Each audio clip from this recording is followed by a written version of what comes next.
Being cultural competent means that we have the ability to teach students no matter where they come from and no matter the culture or diversity.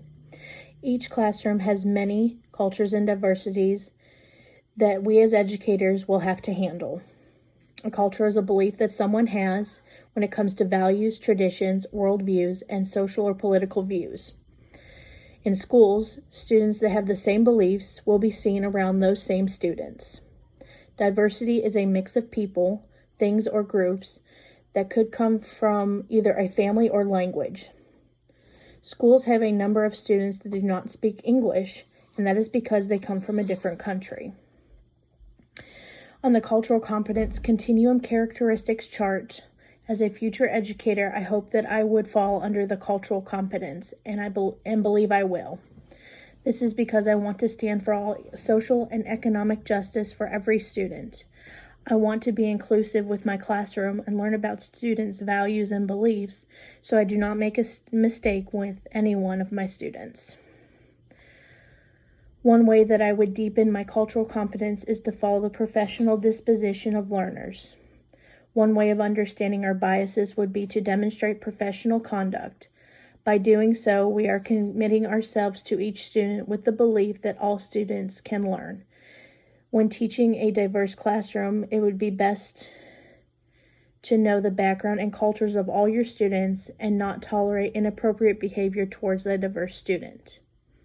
A way to implement strategies for a safe and supportive classroom would to be an advocate to a student.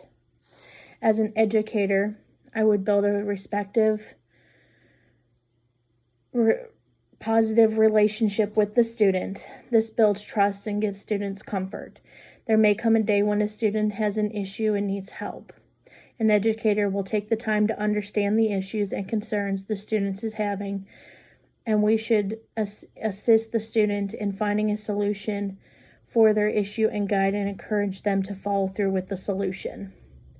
Training that can help you with the cultural competence would be cultural awareness training. This training is designed to address the needs of three main stakeholders: racial students within the school, racial employees within the school, and non-racial employees within the school as well.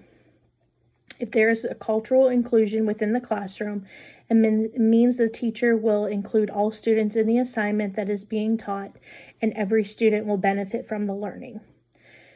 There is also training that a teacher can take called pedagogical training.